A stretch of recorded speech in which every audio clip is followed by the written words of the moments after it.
The Big Brag by Dr. Seuss. The rabbit felt mighty important on that day. On top of the hill in the sun where he lay, he felt so important up there on that hill that he started bragging as animals will, and he boasted out loud as he threw out his chest, "Of all the beasts in the world, I'm the best! On land, on sea, and even up in the sky! No animal lives who is better than I!" "What's that?" growled a voice that was terribly gruff. "Now why would you say such ridiculous stuff?" The rabbit looked down and he saw a big bear. "I'm the best of the beasts," said the bear. "And so there." "You're not," snapped the rabbit. "I'm better than you." "Pooh!" the bear snorted. "Again I say pooh! You talk mighty big, Mr. Rabbit, that's true. But how can you prove it? Just what can you do?" Thought the rabbit. "Now what can I do?" He thought and he thought. Then he finally said, "Mr. Bear, do you see these two ears on my head? My ears are so keen, so sharp, and so fine. No ears in the world can hear farther than mine." "Humph!" the bear grunted. He looked at each ear. "You say they are good," said the bear with a sneer, "but how do I know just how far they can hear?" "I'll prove," said the rabbit. "My ears are the best. You sit here and watch me. I'll prove by test." Then he stiffened his ears till they both stood up high and pointed straight up at the blue of the sky. He stretched his ears open as wide as he could. "Shh! I'm listening," he said as he stood.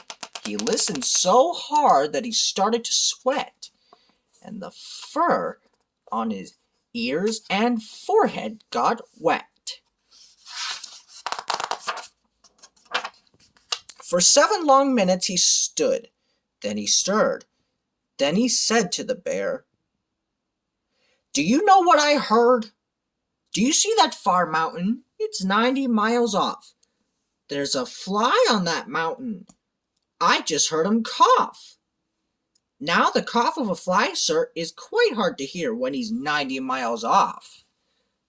But I heard it quite clear. So you see," bragged the rabbit, "it's perfectly true that my ears are the best.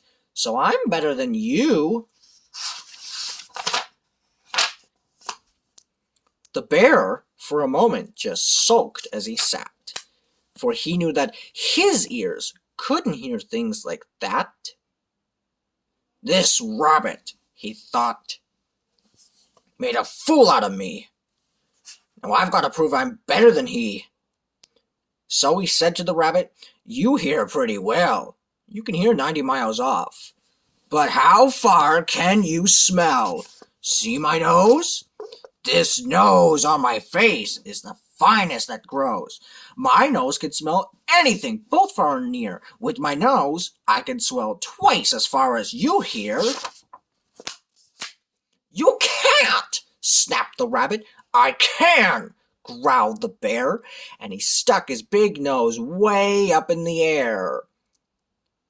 He wiggled that nose, he sniffed and snuffed, he waggled that nose, and he whiffed and wuffed. For more than 10 minutes he snaffed and snuffed. Then he said to the rabbit, "I've smelled far enough." "All right," said the rabbit. "Come on now and tell exactly how far is the smell that you smell." "Oh, I'm smelling a very far smell," said the bear. "Away past that fly on the mountain out there. I'm smelling past many great mountains beyond. 600 miles more to the edge of a pond.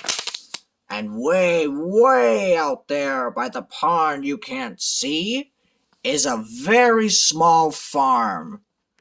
On the farm is a tree. On the tree is a branch.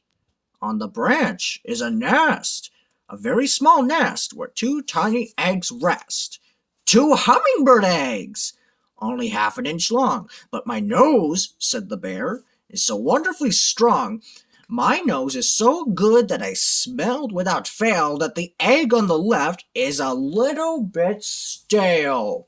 So you see, the bear boasted, I'm better than you. My smeller's so keen that it just can't be beat. What's that? Called a voice from way down by his feet. The bear and the rabbit looked down at the sound, and they saw an old worm crawling out of the ground. Now, boys, said the worm, you've been bragging a lot. You both think you're great, but I think you're not. You're not half as good as a fellow like me. You hear and you smell. But how far can you see? Now, I'm here to prove you big boasting guys that your nose and your ears aren't as good as my eyes.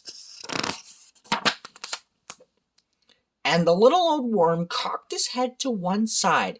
He opened his eyes, opening them wide, and they looked far away with a strange sort of stare, as if they were burning two holes in the air. The eyes of that worm almost popped from his head. He stared half an hour, until his eyelids got red. That's enough, growled the bear. Tell the rabbit and me, how far did you look, and just what did you see? Well, boys, the worm answered, that look that I took was a look that looked farther than you'll ever look. For I looked across the ocean, way out to Japan. There's no one on earth who has eyesight that's much finer.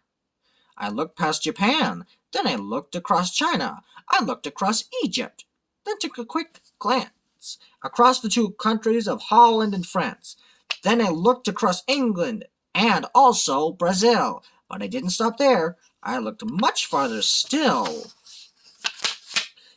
And I kept right on looking and looking until I've looked round the world and right back to this hill.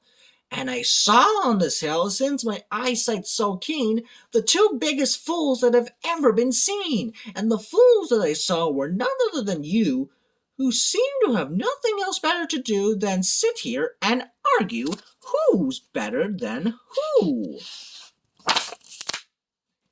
Then the little old worm gave his head a small jerk, and he dived back in his hole and went back to his work. The end.